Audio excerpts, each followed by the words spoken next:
Welcome to Fringe Fanatics with Chad Lee and Chris Zane.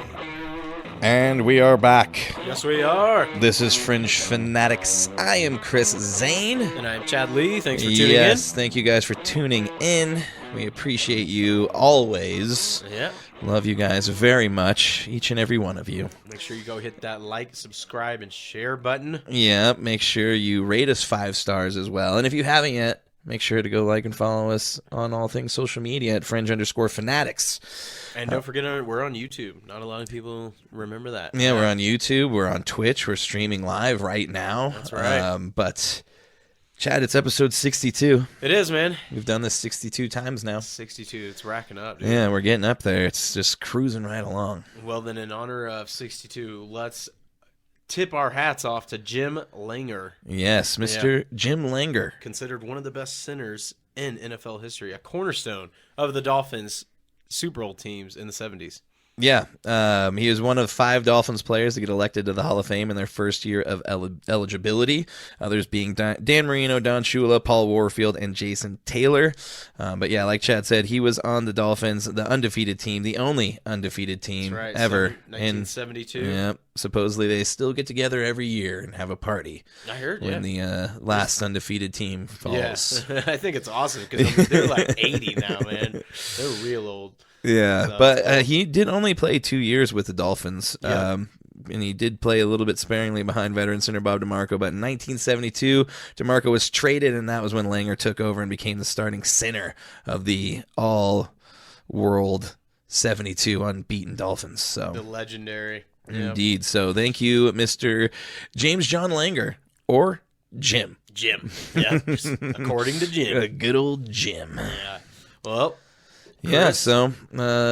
shall we get into episode 62? Let's do it, and there's only one way to do it. That's all right. And that is with Gotta some take a shot. libations. So cheers Pendleton.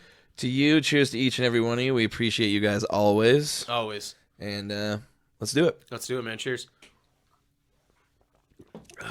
Cheers indeed. Right. All right, Chris. Well, tell me, how was your weekend, sir? Well, it was pretty good. We had 4 days off. I got 5. But I guess so. Yeah. Just want to keep that vacation going, huh? Yeah, I didn't want it to stop. Yeah. But yeah, we had Thanksgiving this weekend. You came over for Thanksgiving. I did. I Yeah. got to see the Ray household. Yeah, again. It's been a while, and I feel like I forgot a lot from the last time I was over there. And it was a Super Bowl party, so we were mainly down in the basement. But Yeah. your dad brought us up some like 80-year-old brandy. That was pretty cool. That was pretty fun. Yeah, I was like, brandy? Yeah. He just pulled that out for no reason. I was like, he probably didn't even know what it was when he pulled it I out. don't think he did. Man. The El Presidente, that's what it was. Yeah, El wasn't it? Presidente. Yeah, but that was a great time, man. Your mom's a good cook. Really Yeah, good she, people. she does the damn thing pretty well. So Yeah. yeah, we hung out, watched some football, Yep. did family things, and then let's see, this weekend. What all did I do this weekend? I was gonna try to work on the car that I keep talking about every single fucking week. Yeah, it's like when people are wondering what's going on. Yeah, right that's now. if you're really chomping at the bit to know what's going on with the Buick saga. It's still going because I took an extra day because the van decided to have the brakes go all the way down to bare metal on me Wednesday driving home from work. And then with the holidays, apparently everybody decides to get their brakes done when Thanksgiving happens with the long weekend. So I couldn't get in anywhere until Monday. So I had to call on to work.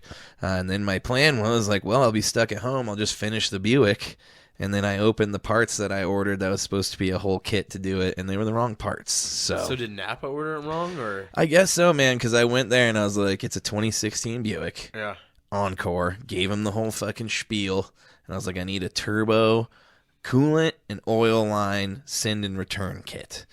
And what they gave me has that same name. It's like a turbo line kit. But yeah, it was. I opened it and I was like, this is nothing that I need. Oh, man. So were you able to take it back? Or? Yeah, I took it back and it was actually cheaper for the one I needed. Cool. Nice. But yeah, so that's a bummer. So this weekend I will be fucking hopefully Goddamn bastard, man. finishing the damn Buick. But yeah, and then the van, that sucked. Brakes suck. I didn't want to do them, and I don't really have the tools to do it, so it's just like, fuck it. Well, at least it got taken care of.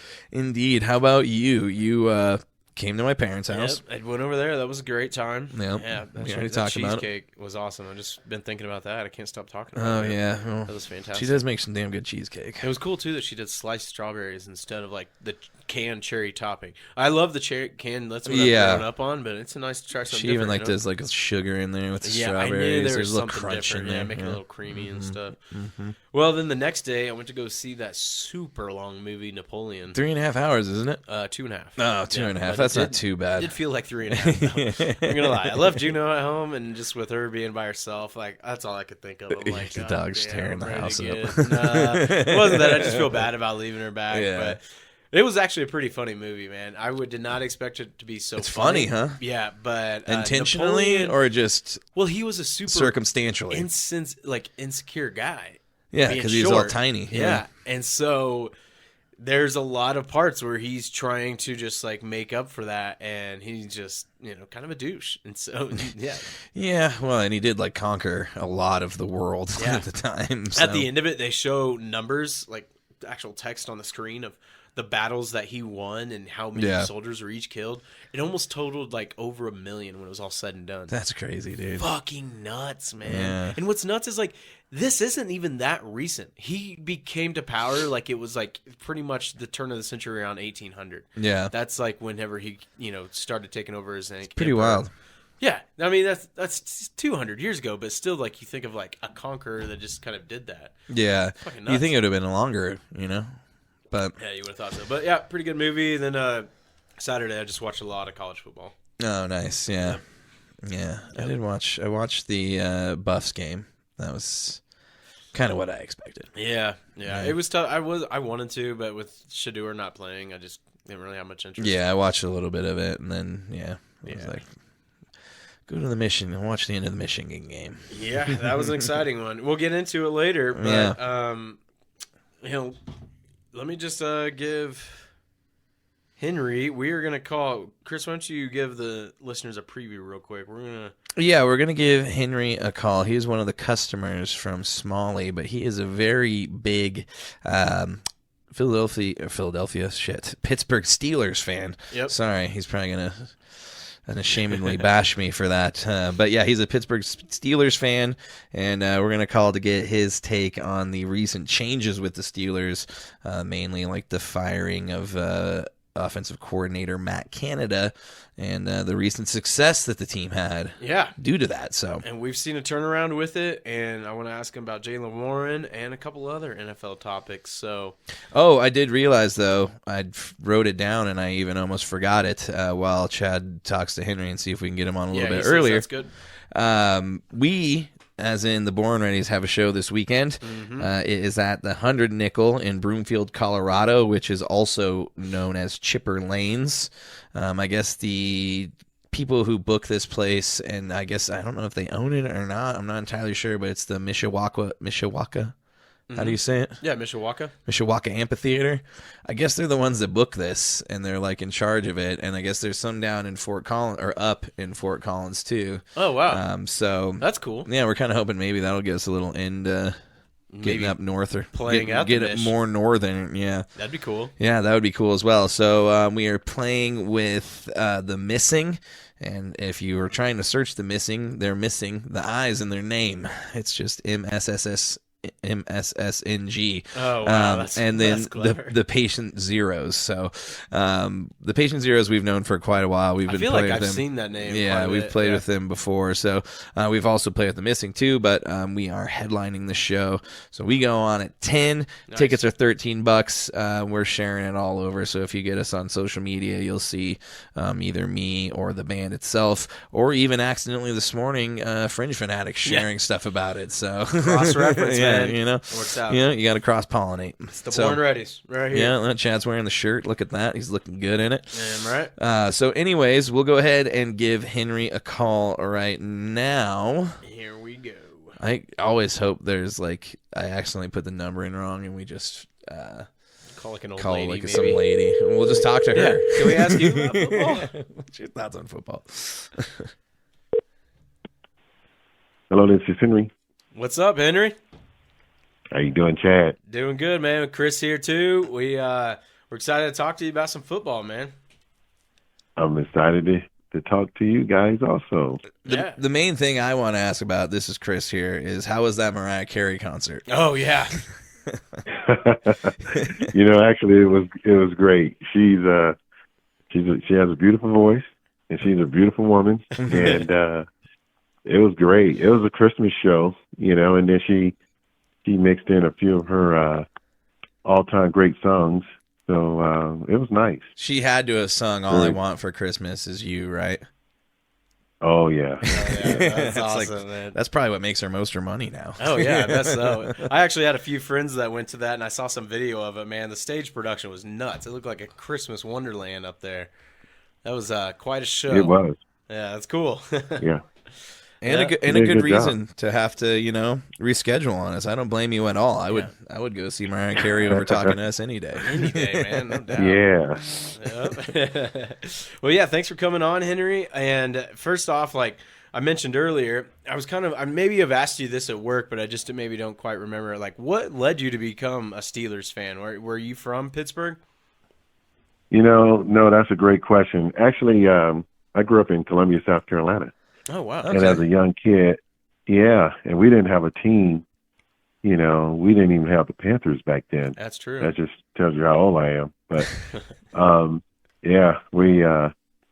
I saw that black and gold, and my favorite all-time player is Franco Harris, and I love Nice. Terry Bradshaw and, Mean Joe Green. So I said, man, I'm a Steelers guy, and the crazy thing is once I became a Steelers fan, I never looked back.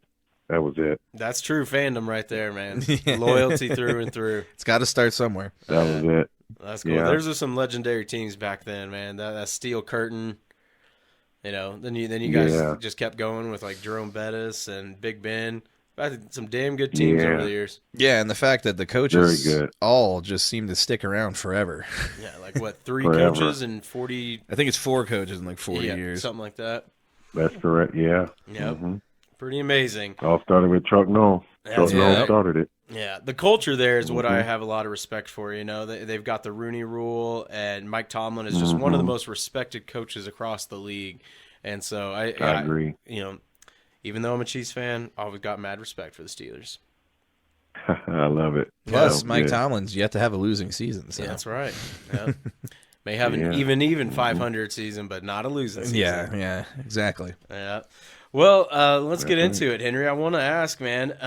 So they had a game over the weekend, and it was their first game without the Matt Canada, and they had over 400 yards of offense. I know. First I know. It time was since exciting to watch. 2020.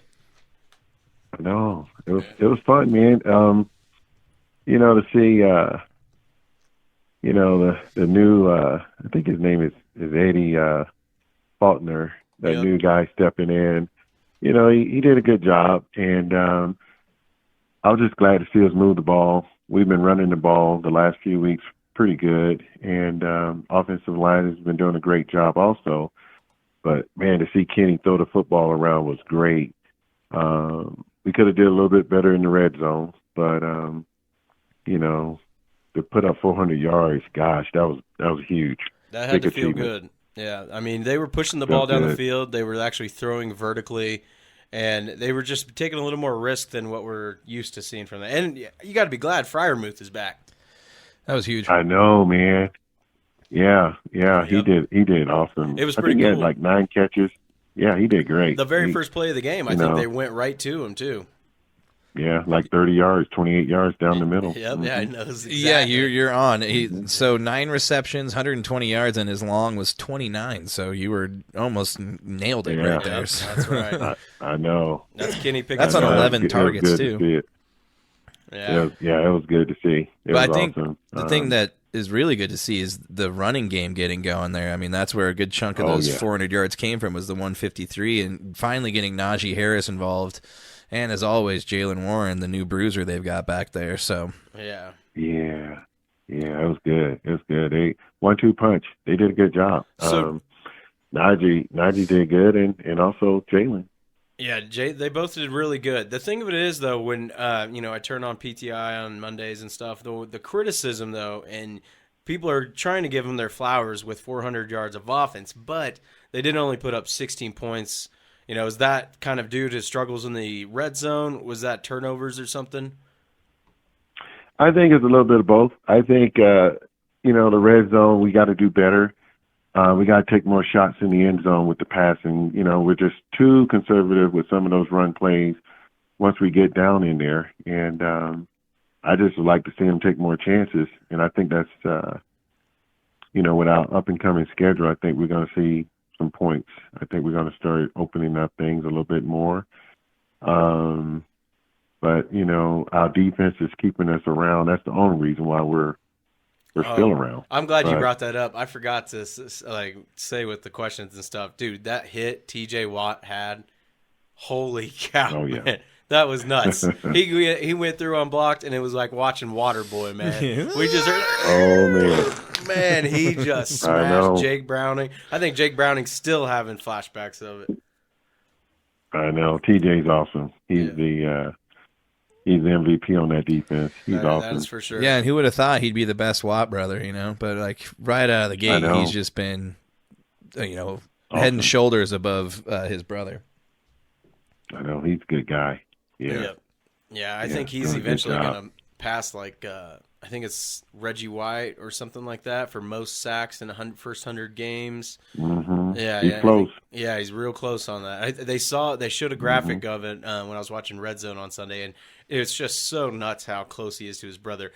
JJ was a half sack above him at the same amount of games they played or something at this point. It's like, wow, they're really one and the same, that's for sure. Wow, that's awesome.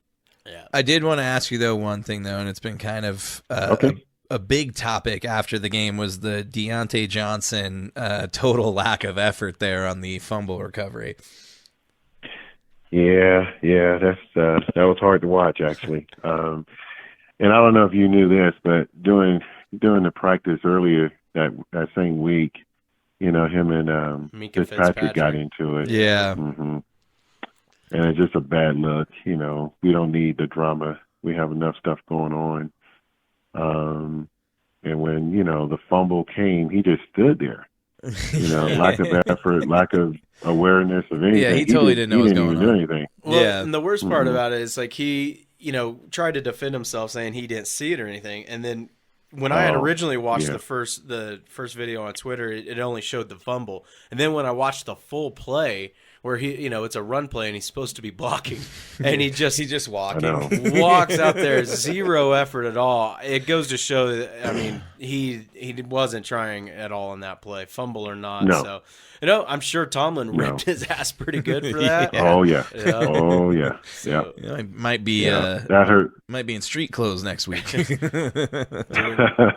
some stair laps. Actually, he's a good. He's real good. He's a good receiver. He creates a lot of space. He gets open. I just wish he would have made that touchdown catch. Yeah. It was so close.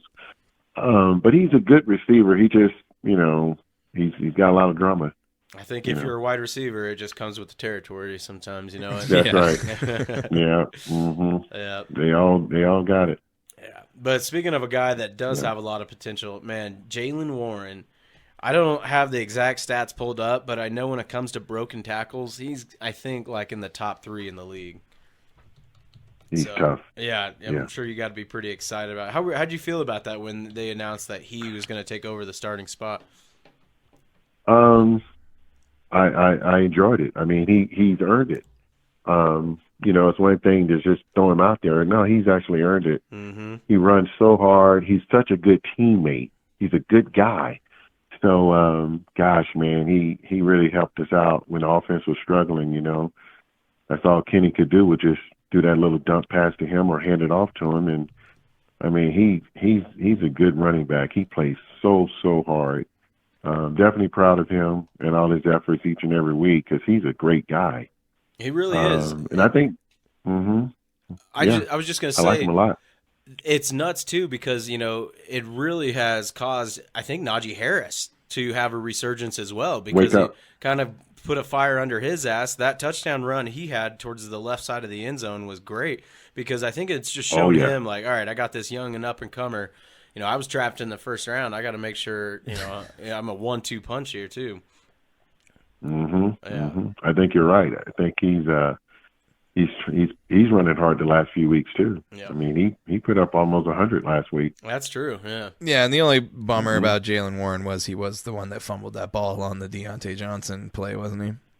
I Yeah, missed he that. was. Yeah. So, I mean, that was the only thing. But Yeah. other than that, though, it is nice to see him running the ball the way he does. It's a refreshing way, and it's something that I think gets back to the way that the Steelers like to run the ball. They've Yeah. always had a good running game, Yeah. you know? And I And missed it's it. December football coming up, so, you know, Yep. Yeah. you need to run. Yeah, that's true. Weather gets colder, snow, rain. Yeah. Got to run it. Some of my favorite days playing Madden back in the day was using the bus and then putting Willie Parker in there. Oh, man. Oh, man. Thunder and lightning right there, dude. That was fun. Oh, man. Yeah. That's good. That's a good one, too, there. Yeah. Well, That's nice. let's pivot off the Steelers for real quick, and let's get to kind of like a hot topic right now, which is Tom Brady's criticism of today's NFL. What do you think about the mediocrity comments, Henry? Well, you know, Tom is Tom. Tom can, you know, he's earned the right to say a lot of things because he's that good. But I would say this, you know, the quarterback play this year has been down, and mainly because of injuries. I would say when Tom played, there were, you know, better quarterback play, better, you know, teams running better systems. You know, I'm watching today's game, and these quarterbacks, second, third string guys are struggling. A lot of teams, you know, and Even the stars. I Like know a lot of Mahomes. it has, yeah. Yeah, people are having a lot of down Mhm. years this year. Yeah. He's having, Mahomes is not the same, you know, he's struggling. Yep. But a lot of that too with Mahomes, you know, I mean, he's probably, you know, 20, 30 drop passes, you know, along the way. Yeah, Not that's help true. We're up to But, 28 right now. Yep. But yeah, Yeah. I see it Yeah, across the so- board. And did you see Alex Smith's? That's what I was just about to bring up. Yeah, He basically said, yeah, you played in like one of the weakest divisions in football Yeah, I for heard the that. entire duration of your career. Which is, you know, it's a little bit about that too. There's you know, a little truth about that. You got to hand it to Alex Smith for saying that too on a panel with Rex Ryan that know. was in that division, Teddy Bruschi, and Randy Moss sitting next to you, man. That took some And cojones. that's Tom's, but yeah, that's a lot, you know. But I mean, yeah, he's But not regardless, wrong. Tom's so good, man. I mean, I know he played in a weaker division than most, but at the end of the day, he played the best. Those Super Bowls, you can't take him away. He competed. Yeah. Tom is Tom. And Yeah, I'm not he's- even, you know how I feel about Tom. But We all feel that he- same he's way still- about Tom. yeah. He Mhm. broke a lot But of our hearts. yeah, he did, you know. But I do think the quarterback play today is down. I just think, you know, the talent and also the injuries and some of the coordinators, you know, the play calling is just not, something's going on. You know, Right. where, you know, you saw the guys like Peyton Manning and Tom and those guys, they just would run up and down the field, you know, nonstop. But it's a little different right now. Well, I think like the offense has just turned into so much of like a take the top off the defense, let's go air it out and score a bunch of points, that the defenses of this year are definitely playing a lot more like almost like prevent offense, like just send guys way back and just being like, you're not going to beat us over the top, so you're going to have to dink and dunk your way. And that has a little bit to do with it, but it is a definite eye-opening thing just to see like, okay, wow, the teams we thought were going to be really good, I think, you know, they're not what we thought they were going to be, and it's super surprising, especially like the Bills, for instance.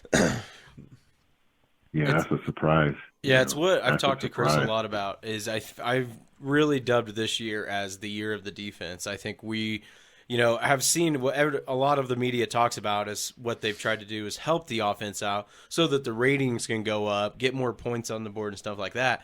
And to me, I think some of these NFL coordinators, the defensive coordinators, have said we don't care about that. I think they have I'm not going to say they all teamed up, but I think that like they have just had a collaborative effort to try to really put a stop to some of these 40-point games. We're not going to let fantasy football beat us. Yeah, I think they don't care. I mean, perfect example last night. I mean, not the Giants, but Bears. The Bears, thank you. yeah. The Bears won Vikings. without even scoring a touchdown. Yeah. I know. All you 12 need is field points. goals, man. I know. Yeah, we're seeing a lot of low-scoring games. I was a part of a lot of those games A lot in of the low scoring. Tim Tebow era. A lot of low That's scoring. true. I Yeah, know. Crazy. I love defensive games, crazy. but yeah, especially games like last night, it's tough. But I mean, like you said, there's so many injuries. Josh Dobbs is in there because Kirk Cousins is out, so it's crazy. Yeah. I think there's like 14 to 16 backup quarterbacks in there. And so many Achilles Wow. this year, it's insane. Yeah, I know. Wow. yeah. That's Wait, crazy. let me back to the Steelers real quick. I saw like a month and a half ago. You went to, I guess it's not Heinz Field now, or what? We can still call it Heinz Field, Acrisure, or whatever. Yeah. What did you think about that? Have you been before? Oh, no. That's a great question there. We went out there. It was an unbelievable experience. Gosh, man, the stadium, I didn't know the stadium was that nice. It's a very new stadium. Oh, cool. Very clean, very nice. Oh, yeah. It was definitely a big time experience. Just to see all the fans and all this, the black and gold, and gosh, it was great. That's to awesome. go to man. Yeah, it was awesome. It was awesome. I was sitting in a box, and next door was Kenny Pickett's family, his wife. Whoa. And Wow. yeah, that was pretty cool. Yeah, that is And cool. but he got hurt in that game. Oh, that is the game that he got hurt, because that was the Jags game, right? Yeah, the Jags game, Yeah. and it was raining, and he got a late hit. They never called it, but he got smashed in the turf, messed up his shoulder, and he got hurt in that game, and Yeah, that's one of our backups came in, and he didn't do a good job at all. Mitch, Yeah. he Trubisky. just threw it around a little bit. Yeah, Right. but no, it was great. Steelers fans, I think, are the best football fans. I know you guys love the Chiefs, but I think the Steelers fans I put them up. They're number one fans to me. Well, that's what you got to say They about your just- fan base, man. Hell yeah. Yeah, I mean, you guys got they the terrible travel towel. well. That's what's significant, right? Yeah. there. Yeah, That's yeah, saying something. yeah. You had to bring one home, I mean, right? You got a terrible towel as a souvenir. Oh yeah. Nice. Oh yeah, I've got a few. That's Frame. Yeah, they're guys. It's a beautiful city. Also, I was impressed. Yeah, I had a good time. Yeah, Food that's was cool. good. Yeah, it was nice, and the fans. Yeah, it was good. I wish it would have won, but it was tough. Jacksonville's a pretty good team. They're up and down, but they're a pretty good team. They played us good. Yeah, they keep finding ways to win, but it's always a bummer. I mean, anytime you go to a game when they don't win, but especially when you travel, that's always a big bummer. You're like, Oh. damn it. I know. At least you got the experience of it. That's cool, man. Yeah. Oh, yeah. Yeah, it was nice though. Well, who's the Steelers got It this was. weekend? I can't recall right now. We got Arizona. Oh, We got that's Arizona. right. I think we might. Yeah, we might crack 30 points. You never know. You guys do have somewhat of a soft schedule going forward. There's a chance you guys could beat out Chris's Broncos and get in the playoffs. We'll see. Please do. Well, Denver's a hot team right now. they I'm sure are. glad we're not playing them. God, they caught fire. Yeah, you got to be careful. We got the Bash brothers back there in the back end of the defense. We're taking people out, I guess. Yeah, seriously. It's Sean Payton's Denver's bounty gate. All Yeah, over again. who knows? There might be bounties out on these guys. We don't want to go into it, though. Conspiracy, Yeah, where's the you never tinfoil know. hat?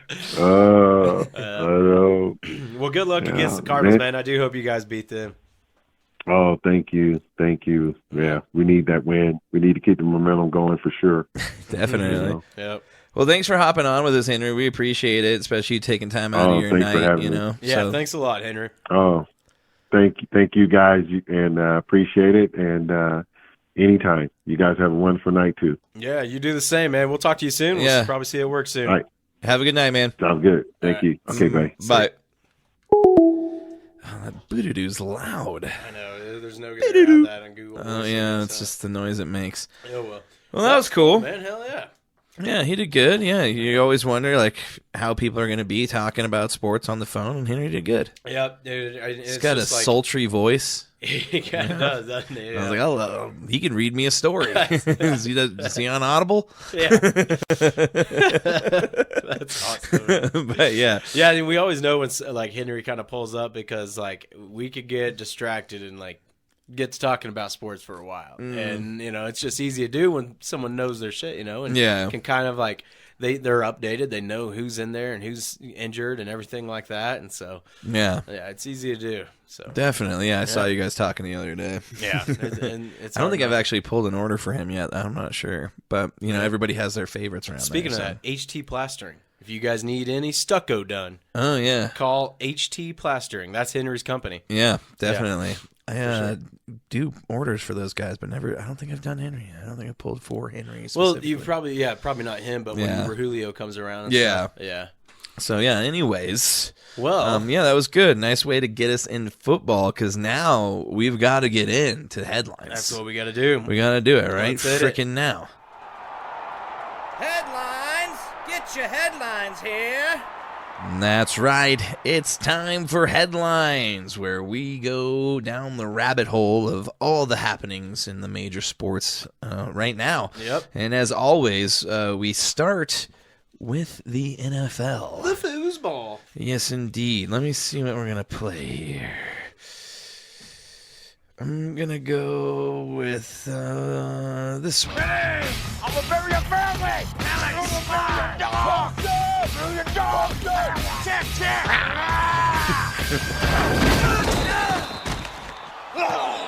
Now that's football. Oh, yeah. You like it? You like it? Come on. Yeah, that is football, and right now we are going to get into the bummer side of football, but on the good side, there wasn't that many injuries this week. I was psyched to not write as much down on these Yeah, injuries. and only really like one season-ending injury that I've seen right now. That was really significant to that team, too. Yeah, I guess we can just start with that one. Jalen Phillips, Achilles. The Dolphins actually signed Jason Pierre-Paul. Oh, wow. In lieu of his absence for the season. If you don't remember, Jason Pierre-Paul blew off part of his hand with fireworks. Yep. So also he's won back. A Super Bowl with the Giants back in the day. Yeah, but Jalen Phillips, Achilles, it is real bummer too, man. He just firing off the line. Yep. Well, it's not even that. It's MetLife Stadium, dude. See, I don't know on that one. You weren't at work Monday. I think that's when we were talking about it. Oh, you guys got a conspiracy theory going? It's not a conspiracy, dude. There's MetLife Stadium does have terrible fucking turf. There's a stat: 15 season-ending injuries since 2020.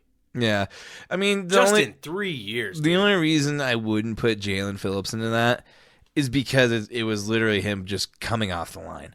I don't know, like Rodgers when his fucking Achilles popped, he was getting tackled. It was like a bunch of pressure on his foot. Like this was literally him going like, I don't know, maybe it's cursed. I don't know. It could be. Get the tinfoil hat out. Yeah, someone did a little bit of a curse on that field. Or get the grass out because get the real grass out. I'm sure those numbers are higher than other stadiums.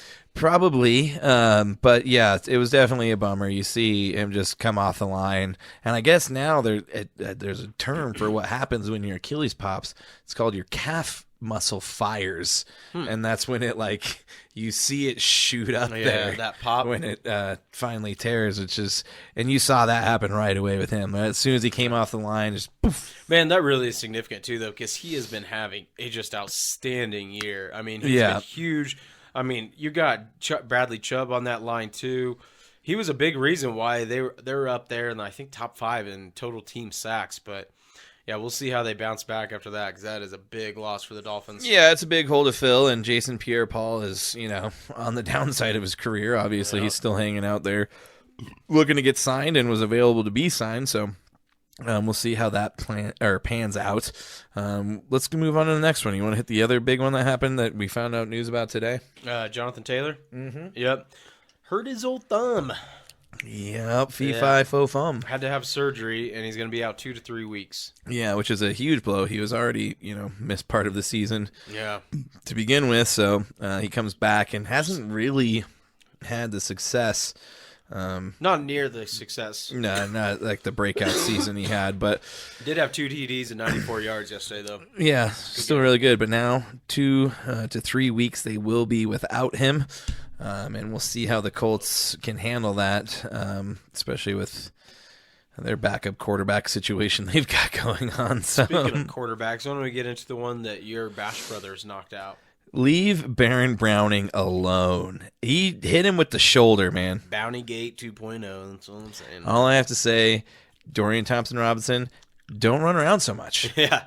And don't let a guy get a beeline on you from like 30 yards out while had you're a running around. Bloody lip and everything, too, No, man. dude, I was like, how did that even happen? Because I hate to say it, the Kareem Jackson ones, I'm not going to argue with you on. This one, the only reason they're going to say this one's bad is because the still frame, he's left his feet a little bit. Just a little bit. Yeah. But he's still shoulder in the chest. What are you going to do? Yeah, it was definitely a bullshit call. But like I was telling Dan, I wonder if they're just doing this to punish the Broncos Well, for and the then Kareem Jackson hits, did too. you see the the whole secondary came out with free K-Jack shirts before the game? Oh, my God. So they didn't help the situation any. Exactly. That's and then what I'm PJ saying. Locke has that hit that draws a flag. Mm-hmm. And then going on to the next injury from that game, because Dorian Thompson-Robinson suffered a concussion from that hit and a bloody lip. Yeah. But Amari Cooper takes a hit from PJ Locke, Kareem Jackson's replacement. Actually, I think PJ Locke's actually the starter, really. But he was able to come back. He wasn't supposed to play in this game. Did get flagged earlier for roughing hit. It is what it is. But hits. God damn it. Amari Cooper in the ribs. And he's day-to-day so far. Day to day, the x-rays came back negative. No broken ribs, but yeah, they might play it safe. we'll see what happens there. The other big one, though, in that game was Myles Garrett. Oh, that's right. Yeah, what? Hey, well, I was just going to say, it's weird because he wasn't using his left arm at all. For like half the game. Yeah. Like I remember specifically in like the beginning of the third quarter, I was like, hey, he's not using his left arm. Yeah. People were trying to high-five him, and he was using his other. Well, and then he was out there, and it looks like it's hanging. Yeah. And I was like, is his shoulder It's got to out? be his shoulder something. But then it comes to find out, like, he's not on the injury report today. I mean, he might be. I'm not quite sure. But from what I've heard, it's not that serious. Yeah, he was in a sling after the game. He said he heard something pop, but the MRIs are negative. He should be able to play through the pain. I don't know.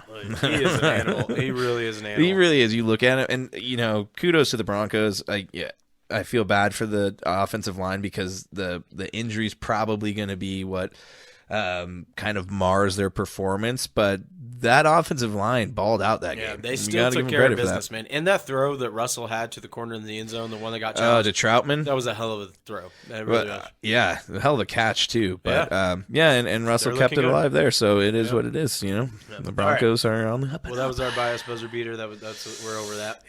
Yeah. Let's get into the Bengals. The Bengals. This one's really ironic to me because Logan Wilson, we just talked about a couple weeks ago with the hip drop Mr. Hip tackle, hurt Mark Andrews and God damn it, I can't think of Lamar Jackson. Hurt both of their ankles. Well, suffered an ankle injury in this game against the Steelers. Come a chameleon. Right on cue. Yep. He's there's no word on how serious it is right now, but I'm sure he'll probably miss a week at least. Yeah, indeed. Looking like a week for sure. Yep. New Orleans had a bunch of injuries in the New Orleans game. Rashid Shaheed thigh and Chris Olave concussion did not return versus the Falcons, and also Cam Jordan? Yeah, I was like, he's going to get it. I know it. I was a little off. Because I was just thinking, too, Marshawn Lattimore, he didn't even play in this game, too. So they are really hurt. I mean, this is a defense that was decent like 4 weeks ago, and they have just suffered so many injuries. Yeah, and Cam Jordan, obviously one of their best D linemen, suffers a shin injury, so that's a big bummer for them. Lots of injuries there. I didn't hear about the severity of Rashid Shaheed, but, Chris Olave, those concussions, you never really know until usually about tomorrow what the status is going to be for the next week, because those concussion protocols are a slow burn. It sucks, too, because he had a huge first half. He had like 7 receptions, 114 yards, and I left him on my fucking bench. I was debating it Sunday morning. I was like, nah, man, he's going up against Atlanta's good pass defense. I'll just put Godwin in instead. Shit, man, it's a stupid decision. And then he got hurt. I was like, okay, well, Godwin's maybe going to get more points than him. Still didn't, even though Olave played just half. Which sucks. Yeah, that's always fun. I'm like, he didn't even play half the game and still got more points than the guy had put in. You live and you learn. Big one for Philly this week. Defensive tackle Fletcher Cox groin. I didn't hear about the severity of that one either. And also Zach Cunningham, both were ruled out in the fourth quarter of the game against the Bills. Mm-hmm. We'll try and keep an update on those. And Lane Johnson's still dealing with the injury. They're not sure if he's going to play against the 49ers. Imagine the backup coming in to having to block Nick Bosa. Hey. It's a rough one. Thank you. Yeah, that's a rough one. All right. I think that's it for injuries. All right, yeah. So let's play another little. We'll go with this one. Personal foul, 69, offense. He was giving them the business. And actually this week, there's not too much business either, but the big thing that happened on Monday, Frank Reich fired after 11 games in Carolina. Yep. They have the NFL's worst record at 1-10. I guess after the game, David Tepper came out of the locker room and was overheard saying, "Fuck!" Yeah, I'm glad we don't have to bleep that out. Yeah, it was hilarious because he was pissed, and that really went viral with him just screaming, "Fuck!" This is a guy that fired Matt Rule early into the season, just about halfway through. This Matt Rule was a college coach that he thought could, he took Baylor to the maybe the national championship. Took Baylor really far, and then just thought, oh sure, he'll be good in the NFL. Didn't work out. Even Steve Wilkes took over for Matt Rule, and then Steve Wilkes is now the Eagles offensive coordinator and doing a great job. Yeah. But I want to keep going on this because I've heard a little bit more about David Tepper, the owner of the Panthers, and he, outside of the controversial guys like Jim Irsay and the old Commanders, why can't I think of his Dan Snyder and stuff. Dan Schneider, yeah. Horrible PR type owners. This guy, when it comes to running a team, has got to be the worst. Since taking over the Panthers, he's 30-66. Yeah. And it's not just football teams that he sucks at. I guess he owns an MLS team too, and he just really likes firing guys. I heard that he had an MLS team, fired a coach, then the temporary coach came through, led the team to the playoffs. Fired him. Why not? I think he's just a big fan of Celebrity Apprentice. He's just firing people. You're fired. You're fired. That's his thing, man. But God, he is just ruining the Carolina Panthers. Yeah, and it's like you mentioned, this is now the second time in as many seasons they've fired a coach in the middle of the season. Yep. Yeah. And they've also got the disaster where last year they traded away their top wide receiver, who's killing it on the Bears. Like Which DJ is Moore, really looked hard awesome to do. last night. Yeah, DJ They Moore don't throw the ball. is looking way better than he did on the Panthers, and they traded away that haul to get the number 1 pick and ended up getting the wrong pick because C.J. Stroud's balling out right now. And who's to say he wouldn't be doing good? I mean, he might be doing terrible on the. I think he would still be doing Carolina bad too. on the Panthers because you look, they don't have anything around him. I mean, you look at what they have around him on the Texans. I think that was just the right situation. It's just the organization.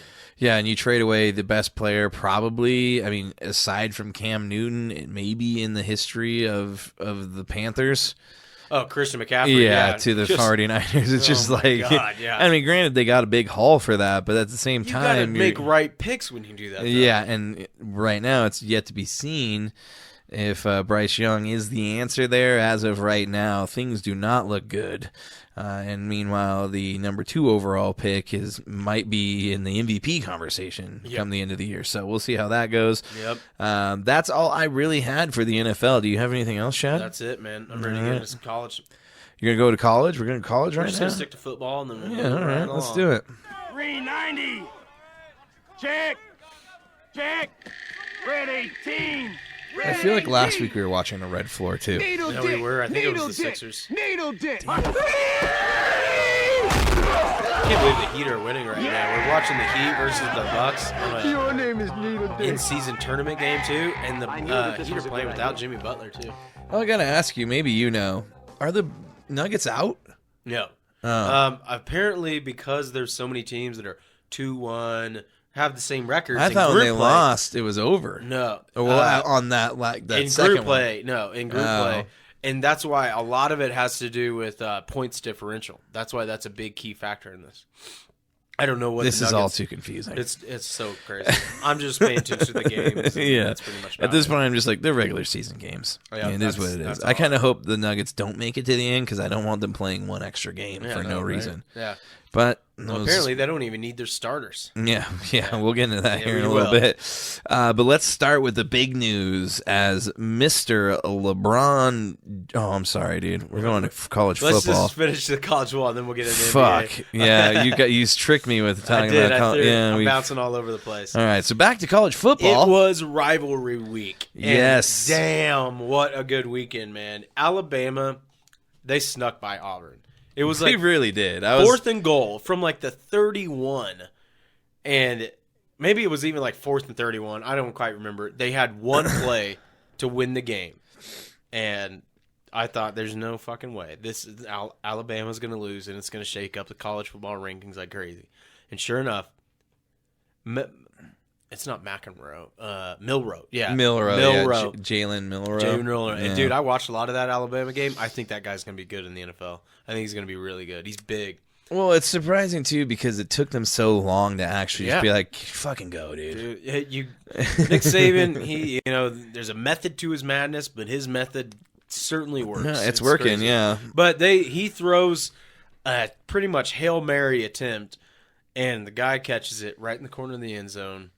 I On 4th and 31, mind Fourth you. and 31. It was like almost the corner of the end zone. Jumps up, pretty much mosses this guy, toe taps it in.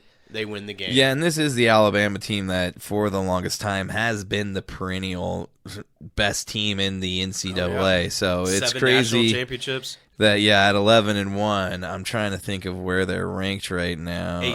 Are No, they 8? I think it's Jesus 8. Christ. Because I feel like they took a hit because they should have beat Auburn by a lot more. But that is the Yeah, Iron and that- Bowl. And rivalries, man, they do speak for themselves. That's true. But that was an awesome game to watch. Also, at the same time, Washington was taking on Washington State. Another game where Washington should have beat up on Washington State pretty easily. But like we said, it's just like the NFL with rival in-division games. Washington State put up a hell of a fight, and it went down to the very last second, and the Huskies kicked a field goal to win the game. Yeah. I mean, it's obviously they're way out of the rankings and everything right now, but I did want to just bring up CU.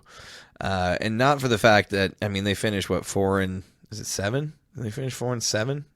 I think so. Something like that. But either way, just all the decommits they've had and just this week. I thought about bringing that up, but I didn't know if it'd be too touchy. I don't want to go like super far into it, but it is just kind of a crazy thing. Like, yeah, Deion's talking about like what's going to happen next year, and they're only going up. But then you have a lot of these guys that are like, I'm going to go to the SEC. Then I saw news too that he's basically asking a lot of Colorado residents for donations.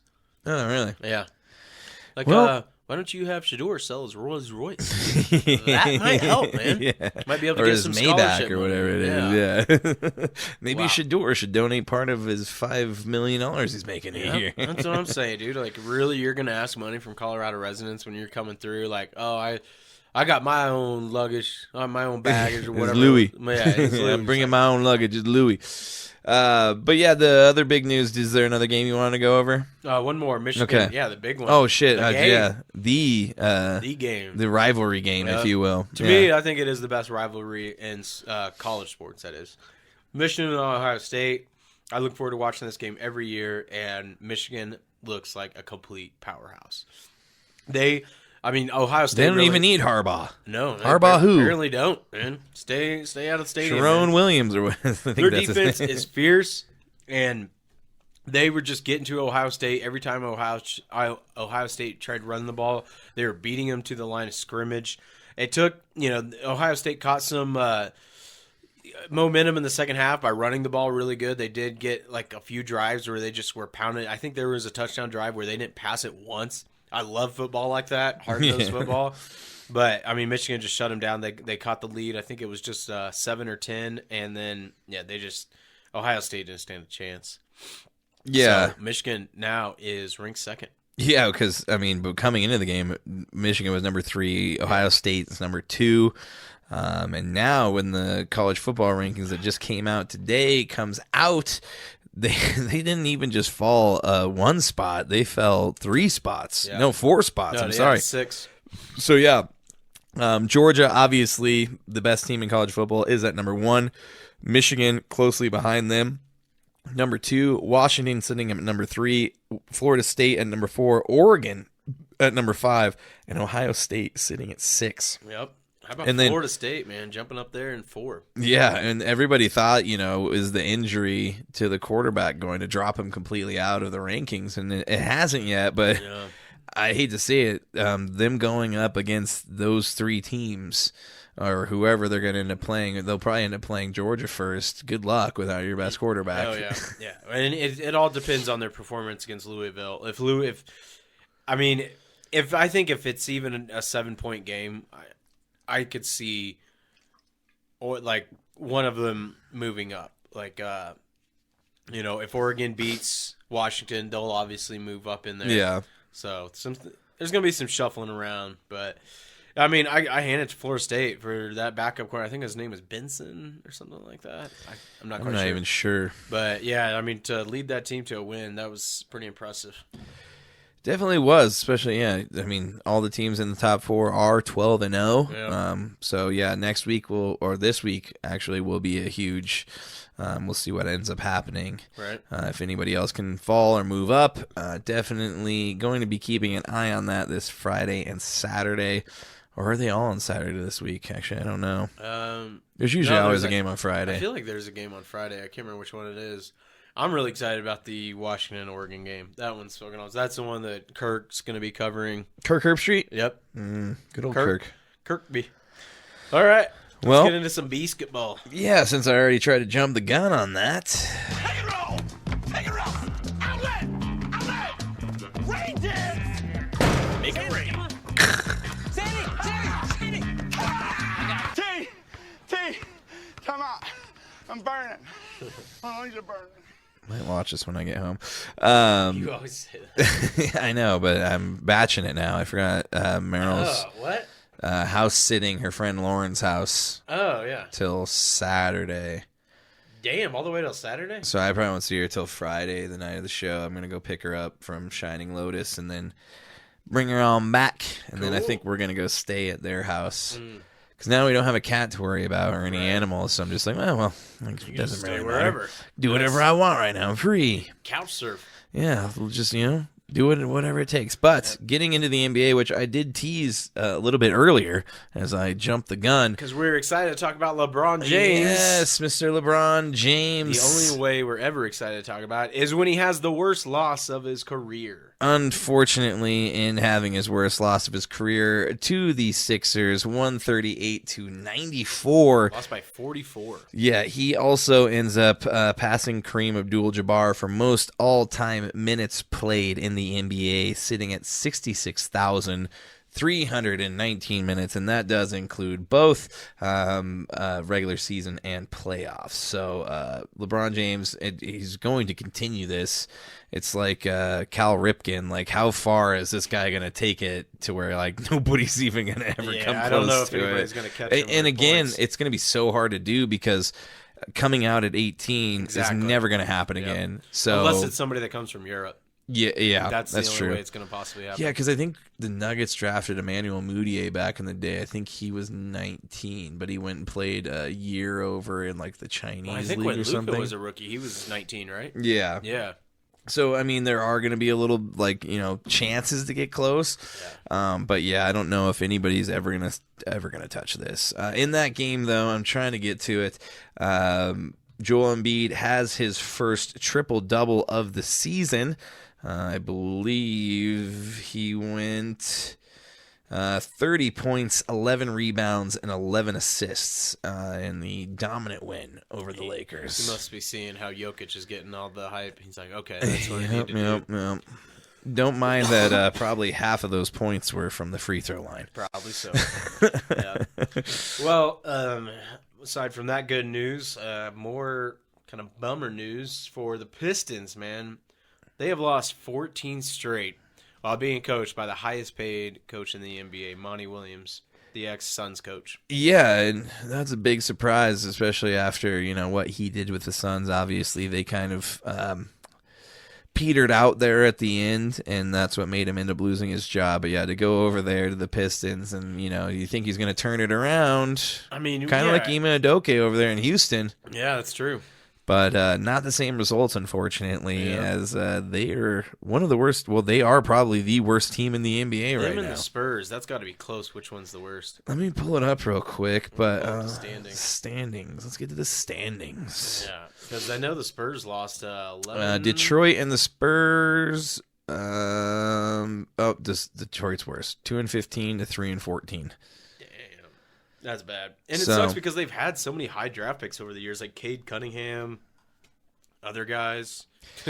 Yeah, I mean, again, it's that same situation like we were talking about with Carolina, though. You can have the first overall pick every fucking year, but if you pick the wrong guy, it does not matter at all. Well, dude, I'm glad you brought that up. Remember when we were talking about the NBA draft, Scoot Henderson? Mm-hmm. It's like, oh, who's going to take Scoot? They just downgraded him to the G League. Wow. Yeah. Like, who's the fucking team that drafted the Blazers? It was the Blazers. Yeah. Yep. Yeah, I saw news the other day. They fucking put him on the G League. Like, the NBA is just, it's like the NFL. Like, the pros are a different level. It really is. And the NBA is so strange when it comes to the draft. Like, literally, like, the first 5 guys are supposed to be guaranteed, like starters. And then after that, it's a fucking crapshoot. It's a crapshoot. Yep. That's why Jokic, no need to toot the Nuggets horn, but to pick a guy like that in the second round is insane. Second rounders never really even pan out. They might never even be on a team for a while. Yeah, so the NBA is just a different animal when it comes to finding talent and making sure that talent succeeds. Yeah. So I know we didn't plan on talking about it, but yeah, let's hit on it. Last night, the Nuggets didn't start. They were out Jamal Murray. Mm-hmm. They sat Nikola Jokic, Aaron Gordon. Mm-hmm. Michael Porter did play. Didn't have a really. He did not do very well. Yeah, but DeAndre Jordan and Reggie Jackson, who are ex-Clippers, go on the Splash Brothers. No, not the Splash Brothers, but what was it called with the Mighty Ducks? No, the Bash Warriors, Brothers, the Splash Brothers. Not the Warriors. It was when Blake Griffin and. Who was it with the Clippers? And they were just doing alley-oops all the time. They called him something. Either way. Yeah. But the Nuggets have owned the Clippers. And I sent Chris I think it's the last 8 games. I wanted to say it was 8. I didn't know if that made 9 or not. But there was this hilarious meme that I saw that was like, the Nuggets are so bored of beating the Clippers, they decide to play ex-Clippers to beat the Clippers. Yeah. So Reggie crazy. Jackson and DeAndre Jordan, both ex-Clippers and both hammer the Clippers, who had everybody. Yeah, they had future Hall of Famers: Russell Westbrook, Kawhi Leonard, Paul George, James Harden. Those 4 guys that I just named off of. That sounds like an all-star team from 12 years ago. But it didn't matter. DeAndre Jordan put up, 25 points and 13 rebounds? 21 points, 13 rebounds. Reggie Jackson with 35. Reggie Jackson, 13 assists, 35 points. Yep. 5 rebounds, 2 steals, too. Yeah. 15 of 19, man. That's like 90% shooting. That's Yeah. fucking good. Yeah. So, and that game started late. Did you watch any of that game? I did watch a little bit of it, but then I ended up falling asleep. I think by like halftime I was done. But Porter Jr., that was a little bit of a bummer. 8 points. What was he shooting? Oh, he shot like 3 of 2. 13. Yeah, and like 2 for But he 7 did- from 3. He did have a big 3 towards the end of the game. He also had 10 rebounds. So it is one of those things where I will take a stat line like that in terms of shooting from Michael Porter if you get rebounds. Yeah. Or somewhere else. That's always been his thing. Like, if he sucks at shooting, then he just falls off the face of the planet. Go do something else. Go do something else, man. Get some rebounds, which, it's you're 6'10", dude, with like a 7-foot wingspan. What are you doing? Get in there, cause some havoc, man. So, yeah, that was a great win for the Nuggets. I thought I had one more thing. This also just popped up today. Mark Cuban is selling a $3.5 billion stake to the Adelson family. I guess they're a big casino conglomerate family. The daughter, Miriam Adelson, will be the one in charge of the team going forward. Cuban will keep shares in the team, and he will also have full control of basketball operations, which he's done anyways. Yeah. I also saw somewhere that he is this is his last season on Shark Tank. Oh, really? And with him selling that stake in the team, it makes you wonder what he's got coming down the pike in terms of other things. He's a very lucrative guy. When I saw that news come across, I was like, I wonder what he's getting into. I'm sure that, dude, what he bought into the Mavericks for, it's that $3.5 billion quadrupled his fucking money. But tenfold. I actually want to see that real quick. But well, I think what else? I think F1's the last thing we're gonna talk about, right? For headlines, at least. Yeah, hold on. Sorry. I just wanted to see how much he purchased them for. NHL. Let's hit the NHL real quick, and then we'll finish on F1 this week. NHL. Hold on. Oh, did you find it? Thank you. Makes it official now. Yeah. That's right. And there's only one big thing in the NHL this week, as Mr. Patrick Kane, the last major free agent, if you will, comes off the board and goes to the Red Wings. A legend in Patrick Kane. Yeah, played his entire career with the Blackhawks, the first 16 years of his career with the Blackhawks. Yep. Before a trade to the Rangers last spring. He is 6 months out from a hip resurfacing surgery, which is one of the reasons why he is the last guy to fall off of the free agency board. I was kind of hoping that the Avalanche were going to make a good push for him. I think they were in talks with him, but obviously he's met with a handful of teams over the past month. I think he only likes playing for original 6 teams. It seems that way. Yeah. Because he did his hometown Buffalo Sabres were one of the teams. The Panthers, the Stars, the Maple Leafs, and the Bruins all were really fishing around him, trying to see if they could get him to sign. But he ends up going with the Detroit Red Wings, the nemesis of the Avalanche. Not really so much anymore, but at one point, for a 1-year, $2.7 million $5 contract. So we'll see how that pans out for the Red Wings.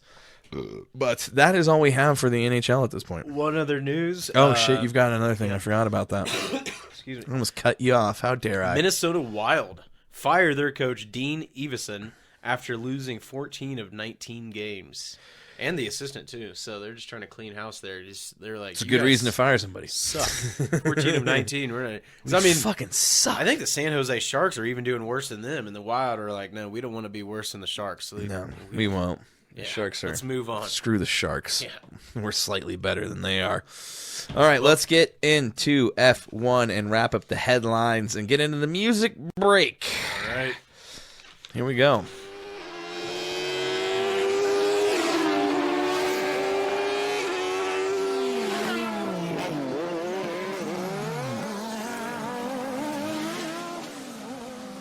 All right.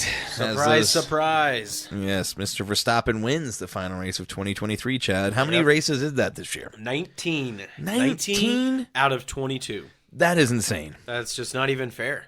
It really isn't. How many laps did he lead this year, Chad? There were a total potential, like there was 1,383 laps in the whole season. He led 1,003 of them. That is insane. Absolutely ridiculous. Then there was a potential 620 points that he could have accrued. He got 575. Yeah, so just total domination from Red Bull and Max Verstappen. Red Bull had already secured the constructors' title in late September this year, and then won every race except the Singapore race, the Singapore Grand Prix this season. I think that was one where he finished fifth. Oh, is it fifth? He finished fifth. There was one I thought like they had car issues and they didn't finish. I think that was the one. He was bitching about brakes the whole time or something. Okay. But yeah. So the Red Bull wins the constructors' series. Mercedes ends up edging out Ferrari by 3 points to secure second place in the Constructors' Championship, which basically means they get a lot more of the prize money next year. And I think Ferrari in third place, you get like 60 extra hours of like wind tunnel time to like test your car or something like that. So there are these like weird little stipulations you get.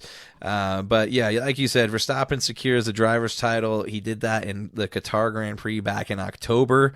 He extended his own record for most wins in a season from 15 to 19 this year. And then he seals the title by 290 points over teammate Sergio Perez. So, yeah. It's almost like when you played like Top Gear or Need for Speed when you were a kid and you just had it on easy level. Yeah, and you're like blowing everybody away. Yeah. Yeah, because in this race, I think he finished 17 seconds ahead of second, and then the rest of the guys were all like in the 20s. So, again, yeah, it's like once he gets in the lead, it's pretty much over with. It just seems like he doesn't have mercy either. He wants to like embarrass everybody else. Yeah.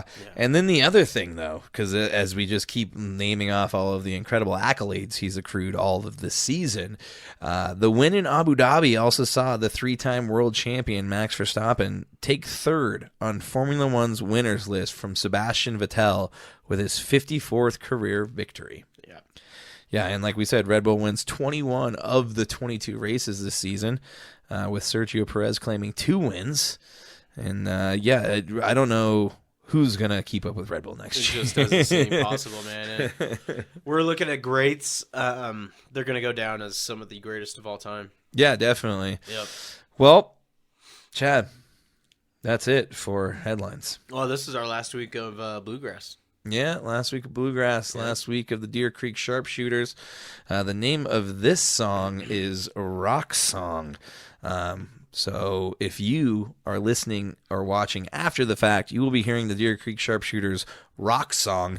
If you are watching us live on Twitch, you're going to hear our intro song a whole bunch here shortly. So we will be right back, and we'll see you guys shortly.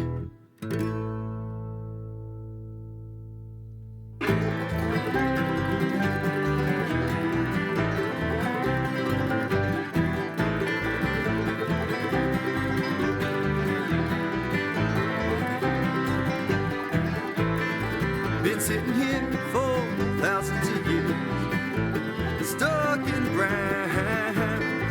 Can't move much, all I can do is watch the water flow down.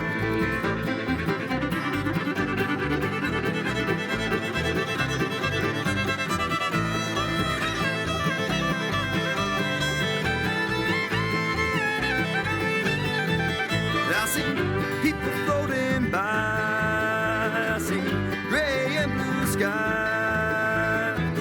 Have things thrown at me, but don't ask why. 'Cause I'm just a rock sitting on this creek, got nowhere to go. If I had legs, I'd probably still stay, 'cause this is my home.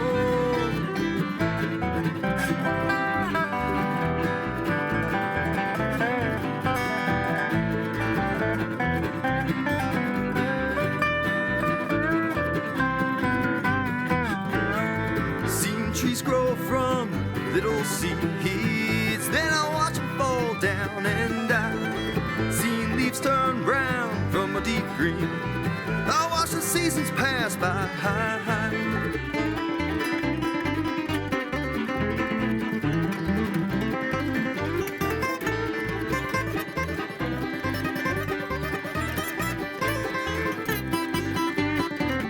I see people growing old. I see thick eyes blow. Watching eagles fly, wondering what they know. 'Cause I'm just a rock sitting on this creek. I've got nowhere to go. If I had legs, I'd probably still stay. 'Cause this is my home.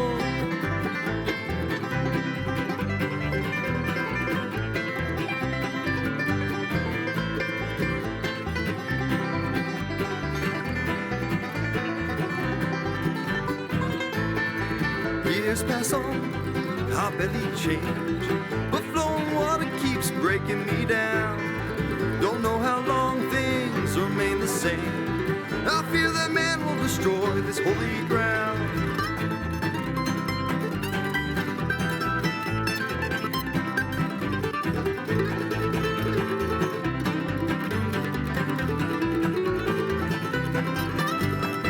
But I've got people to count on. They will stop the destruction. I can enjoy my days in nature's kingdom. 'Cause I'm just a rock sitting on this creek. Got nowhere to go. If I had legs, I'd probably still stay. And we are back. Thanks for listening to those guys. Yeah, the second half of this number 62 episode. You just heard the Deer Creek Sharpshooters, my beloved bass player, Daniel Petrino. Well, I just fucked up his name. Daniel Petrino is also the bass player of the Deer Creek Sharpshooters. The name of that song was Rock Song. If you haven't yet, please go like and follow them on all things streaming, whether it be Spotify, Apple Music, whatever it is, where you get your songs, your tunage, whenever you jam out to. Go and check out the Deer Creek Sharpshooters. This is their final week of being the music guest on I love Fringe bluegrass, Fanatics. so I was really enjoying it. You're a jammy type of guy. I am. If you had a PB, it's a PB and jam for you. Yeah, Not peanut jelly. butter jelly time. Where you at? Where you at? Where you at? Now, there you go. There you go. So, yeah, if you can, please go make sure to check them out on all things social media at the Deer Creek Sharpshooters. They also have a website, which I can't remember the entirety of because it's got like .wix site. It's like Deer Creek Sharpshooters .wix site /DCSS, I think. But if not, just Google them, the Deer Creek Sharpshooters. It'll probably come up. That's the beauty of the internet these days. So it's amazing. Yeah, it's incredible what we can do with technology. So, Chris, we have a few more things to get. But first, covered. Chad. Oh yeah, but first, you just poured them. Yep, I can't forget it. You can't forget it. Nope. It's time for the shot at the turn. Did you see it was John Daly's birthday the other day? He was partying with DJ Khaled and all this shit. I did see that. I would like to put one little disclaimer out about John Daly before we take the shot. We're not politically aligned with John Daly, so don't think that. This is all about his excellence as a golfer and as an athlete. And how he parties. Yeah. Yeah. It's not about politics. Yeah. Here. But that's it. So, cheers to him on his birthday. Yep. Cheers to us. Thanks on for listening, 62nd episode. y'all. Cheers to you guys. Cheers, Chad.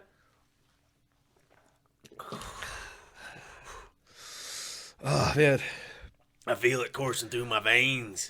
Did a lot of sweeping today. It was very dusty. Oh, shit. My lips are dry. Burned my lips. What do we got going on over there, Chad? I think an ad. Fucking, fuck. Diabetes. Yep. And diabetes. Whoa. All right. All right.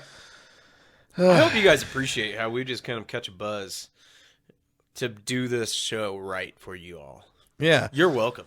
Yeah, you are welcome that we somehow managed to drink and run a show all at the same time. And talk about sports acutely. Wow, yeah, I think a lot of people think we just regurgitate a lot of shit that we hear, and maybe that is true, but I have over a page and a half of of notes here Yeah. that we accrue every week. Yep. And I see you, Chad likes, me and Chad are different in the fact mine's all on the screen. Yep. Chad likes to handwrite his out on a yellow legal pad. That's right. Yeah. I have notes, but a lot of it is up here. Yeah, and again, most of the stuff we all just, through the osmosis of listening to all things sports all the time. It's crazy when me, you, and Dan get talking about sports at work. Like, it's the first time where there's been, like, pretty much 3 guys at work where we could just go round and round for a while. Yeah. And it just feels like a sports talk show because we all know our shit pretty well. Yeah, we might need to get him on soon. Yeah, I know for sure. Talk about the Bucks. The Bucks. Or Florida State. Is Florida, yeah, he is a that's Florida true. State Maybe fan. we'll talk to him next week after the Florida State, how they end up. That- Are they still in or out That is true. of the top 4? Yep.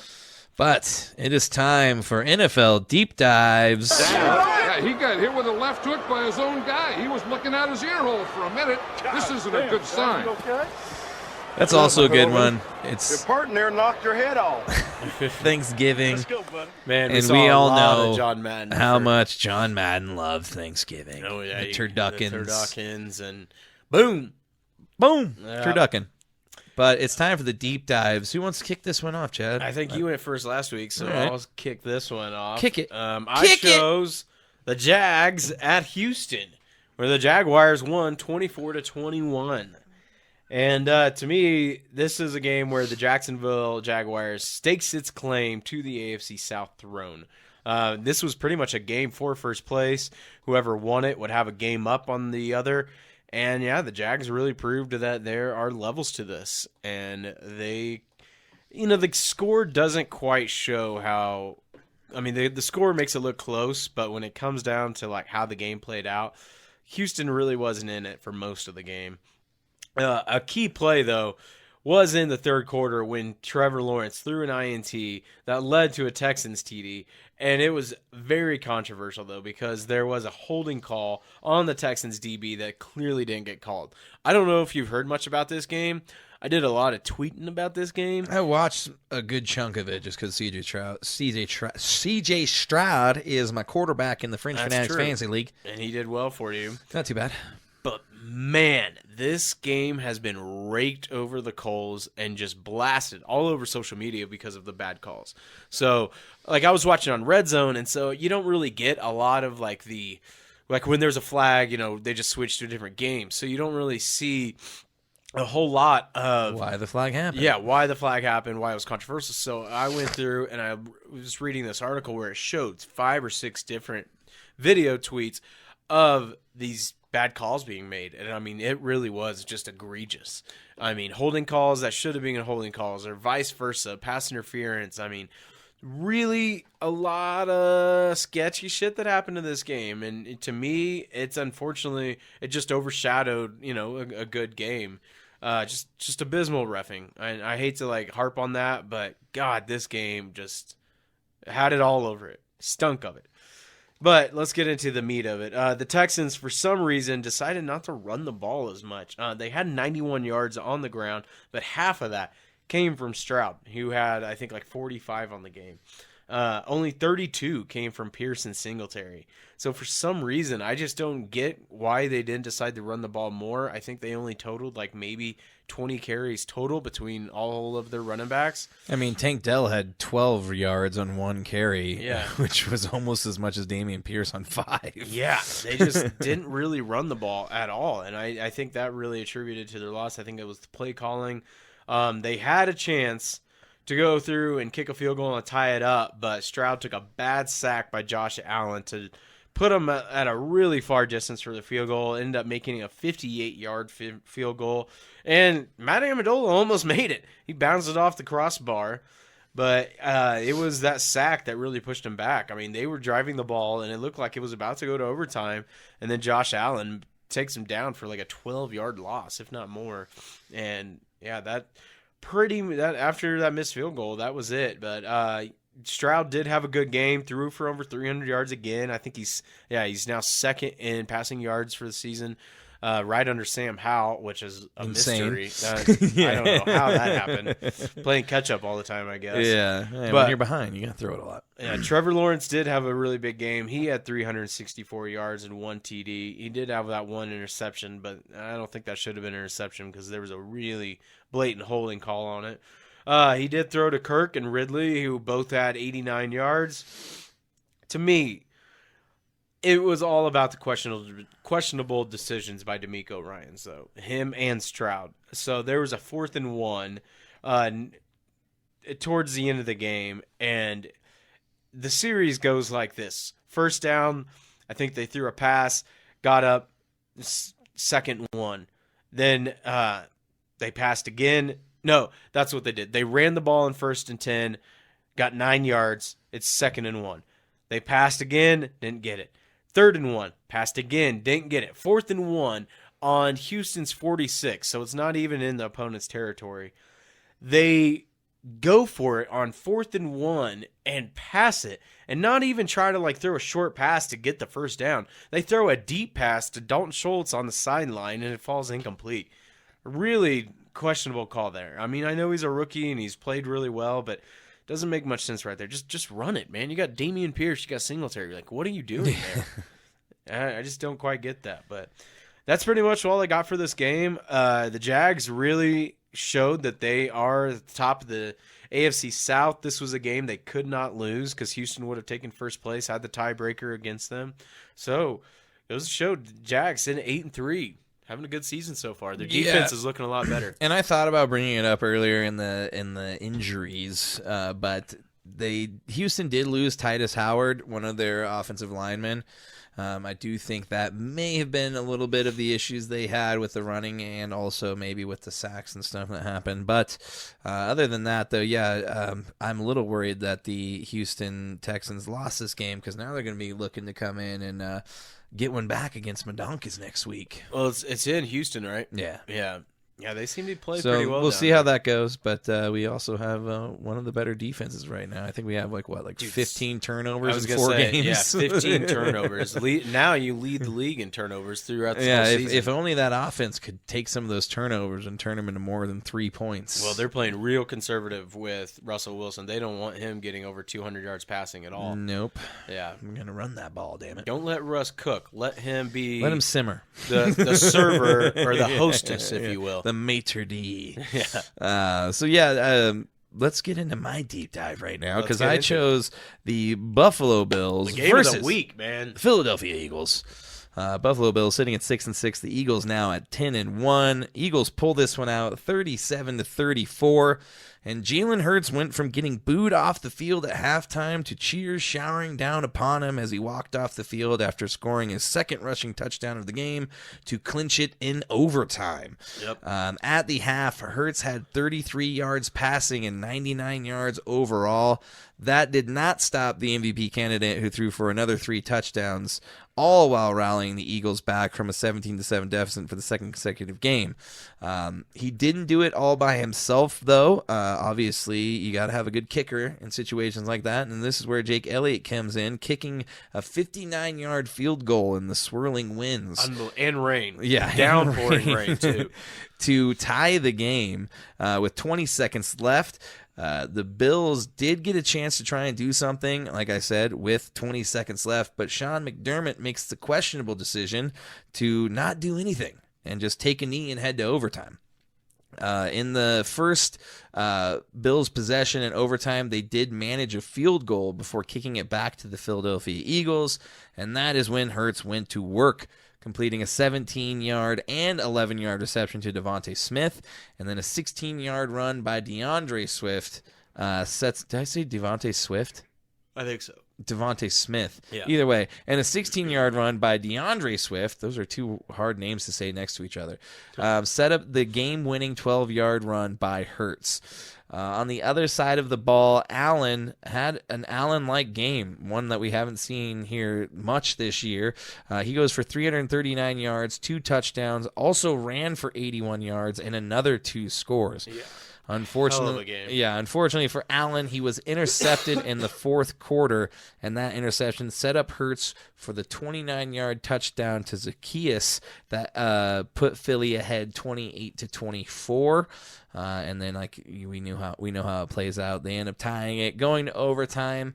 The Bills now, like I said, starting this out, are sitting at 6-6 and could possibly miss the playoffs for the first time after winning the AFC East the last 3 years. God, it would be amazing. You would love I don't want that, to talk wouldn't you? too bad because we do play them in a couple of weeks, and they're going to be pissed off. They get a week to. Oh no, they get a week. They're on a bye week. This week. Okay, they so do they get a do week. play you guys next. Yeah. Nice. But they do have to come to Arrowhead. They have had trouble there. Mm-hmm. But it is nuts to me that after changing the overtime rules for Josh Allen for the postseason, but pretty much because of Josh Allen, the Bills are 0-5 in overtime since. This is all coming from a Kansas City Chiefs fan, by the way. But I don't anyways. understand how that's relevant. I don't know. I just felt like it needed to be said. But I mean, Because it happened during a game you guys played, but, it is what it is. But that's just it. Is like in that game, everybody was like, "Oh, if Josh would have had the ball, they would have won." But now since then, he's 0-5. How about this though, Brandon Graham? If nobody caught this, when the Bills won the toss to get the ball first, he got caught on mic being like, because the Bills were like, "All right, we'll take the ball first," and Brandon Graham goes, "It doesn't matter." Oh, dude, it was awesome. It don't matter. Yeah, because he kick knows your ass they anyways. can't win in overtime, man. Yeah, and just a quick rundown of the stat line. Josh Allen, again, huge game. 29 for 51, 339 yards, 2 touchdowns, but that one costly interception. Yep. Jalen Hurts, 18 for 31 on attempts, 200 yards, 3 touchdowns, 1 interception. The stat lines do look a little bit different. When you go to the rushing leaders, like I said, Josh Allen was the rushing leader for the Buffalo Bills. 9 carries, 81 yards, 2 touchdowns. Behind him, James Cook, 16 carries for 43 yards. Yeah. That's one hell of a yard per attempt there. Yeah, didn't really have too good a yards per carry there. No, like 2.4 or something. Maybe. Yeah, leading rusher for the Philadelphia Eagles is DeAndre Swift, 14 carries, 80 yards. Jalen Hurts shortly behind him, 14 carries, 65 yards with 2 touchdowns. In terms of the leading receivers for the Bills, you have Gabe Davis, 6 receptions, 105 yards, 1 touchdown, and Devontae Smith, 7 receptions, 106 yards, and 1 touchdown. So quite a game. Total, back and forth after the second half, obviously, because the first half was a shell of what the rest of the game would be. But if you watch just the second half of that game, that was one hell of a game. It's the 4th game in a row that the Eagles got outgained by yards and won the game. I think 3rd, maybe the 4th game in a row that they've come down from double digits. Mm-hmm. So, I mean, it's like what we were talking about earlier with Henry. It's no, actually, I was talking about this with my uncle. I got this mixed up. But anyway, it's just that the fact that like they can be maybe criticized that they're having to do that, and there's a fault in that, and they need to get something fixed. And obviously, their defense has something to fix. Then there's also the fact that might galvanize them and make them a better team, because that can happen too. Yeah, and this also just kind of, puts more onus on Hurts' performance this year, especially when having such a terrible first half to come back and be one of the reasons why you win the game. Yeah. I think that throw to Zacchaeus at the end of the game, there's still a lot of playing football to be played to determine the MVP, but that play, I think, really set him up. Yeah, there was head like and a shoulders. moment, I guess, between him and Zacchaeus where they made eye contact and like they knew what was going to happen next. Oh, yeah. And that's like when he broke up field and he hit him for the pass. So, Yep. yeah, it's interesting. We were talking about with Henry a little bit. I mean, this year is so weird. And like the middle of the pack is so open that now the my Broncos, who started out 1-5, possibly have a chance to make the playoffs. Like, who would have thought that? Yeah. So Won the last 5 games, man. but not to toot the Broncos horn too much, but yeah, it's crazy to see, and it's strange how this year's playing out. Well, it sure is, man. You just don't really expect it. I mean, just like what we were talking about a second ago, the Jags. I mean, the Jags went to the AFC Championship against the Patriots like in 2017, I think it was, when we watched the Super Bowl at your parents' house. And, now after them having the first draft pick 2 years in a row, now they're sitting at 8-3. I mean, it's just wild. I love that, like, when these bad teams are better. Well, the thing with them, too, though, is, like, when you look at Jacksonville, and they haven't played that well. No. Like, Trevor Lawrence is, like, it's technically almost like a down year for him compared to last year. Yeah, he finally had a still really winning. good game. Yeah. This is a much better game than he's had. Ridley, in the past 2 weeks, has been looking a lot better. We all thought him and Ridley were going to be, the tandem of the year. Right. But yeah. I think, to me, C.J. Stroud and Tank Dell, that's something that's just jumping off the page to me. Those guys' connection is great, rookie to rookie. Yeah. Yep. They've been winning me some games these last couple of weeks, so I'll take it. That's for sure. That was a good pick by getting Stroud. Yeah. Yeah. It's a waiver wire for you. Well, I love it. That was Thanksgiving week and all the Thanksgiving games, so yeah, here we are. We have a lot to be thankful for. Yeah, we do, and one of the things we have to be thankful for is the daily dose of excellence. And John Daly is about to hit it hard, man. I hit it hard, man. So far, man. No laying up, no holding back. Ain't afraid of nothing, it's a natural fact. I hit it long, man. Till it's gone, man. Keep taking chances, living large. I hit it hard. That is right. And every week here at Fringe Fanatics, we hit it hard. We grip it and rip it and take it back like a good old shot of whiskey. And we honor those who also hit it hard. That is true, and that is why John Daly is our official/unofficial mascot of the Fringe Fanatics Sports Podcast. That's right. Yes. So this week we are featuring Cameron Bynum of the Minnesota Vikings up there, don't you know? Yeah. Filipino player.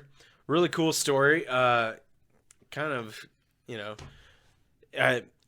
It's pretty amazing because he basically wanted to ball out on week 7 against the 49ers. So this is kind of like older news, but we just kind of want to highlight it. And it also kind of like since then has kind of come to fruition a little bit. That's so true. It's kind of wrapped up some. Now, it's not technically old yet. That's true. Yeah, there's been continuing. Some new things happen with this story where he got married to his Filipino wife, and she couldn't get a visa to come to the United States when he needed to come here for football season. And he couldn't figure out what to do. Actually, their application was denied. I think a couple times, yeah. Yeah, and so he didn't know what to do. Long-distance relationship can't be tough all the way in Philippines. So he had a Monday night game coming up against the 49ers, and he thought, what better way to do it than have a big game, maybe get interviewed, and then ask for help. Sure enough, that's what he does. Yep. Has 2 interceptions and a win against the mighty 49ers at that time. And then it went viral where he said, my wife's stuck in the Philippines. We can't get her a work visa. It keeps getting denied. Please, somebody help. And I think it was like a politician, maybe a congresswoman from Minnesota or something. I'm not quite sure. But they reached out and got her, what was it, a spouse visa? Yeah, it's like a spousal visa, which basically gives her, access to come over here. Mm-hmm. And she arrived in Minnesota on November 5th, shortly after the Vikings pulled off a stunning comeback victory in Atlanta behind their new quarterback at the time, Josh Dobbs. And Cam was seen with a big smile on his face and a sign welcoming his wife to the U.S. for the first time. I guess he kept his wife's arrival secret from everybody pretty much, aside from those outside his closest inner circle and even teammates, until they stood in the tunnel and prepared to take the field at U.S. Bank Stadium in Minneapolis to face the Saints. The safety said he waited until then to tell his teammates in the hopes it would fire them up a little bit more before the game. So yeah, it's great to see, and it's cool because, like you said, he made it basically a big plea. Like, anybody out there, if you can help me with this situation, please do it. Mm-hmm. And lo and behold, it ends up working out for him, and he's now reunited with his wife here in the States, and she's got to watch him play football for the first time against the Saints, which she has yet to be able to do in person. So yeah, great story. Going out there and just even using his skills to try to really have a great game so that he could get interviewed and even have that platform. That says a lot. I mean, anytime a DB has 2 interceptions in a game, that's a huge game. It's a huge game. Yeah, so yeah, good for him, and it's awesome that they're reunited and Reunited. It's just an amazing love story. So good. Yeah. But yeah, that's a great story, and it's one of those things where we always try to highlight, the good things in sports or stuff that sports does to make things a little bit better, because we know at the end of the day we are talking about something trivial like sports, but it's stories like this that you don't even realize are going on in the game. Like this one guy's going through this struggle and also trying to be a professional football player, and then to see him be able to, because this guy's he's not like a huge player. I mean, he basically willed into existence a great game from himself to basically get his wife here, pulls it off, and that in and of itself is a little bit of excellence, which we like to feature here on the Daily Dose of Excellence. I'd say you're right. Would you not say that, Chad? Yes, I would. Would you say it? Damn right I would. Fucking nuts. That's full of excellence right there, man. He wakes up and he pisses excellence. Well, but yeah, this one cheers goes to out you, to Cameron Bynum and his wife, Lelaine. Or is it Lelaney. Yeah. You're right. I fucked it up.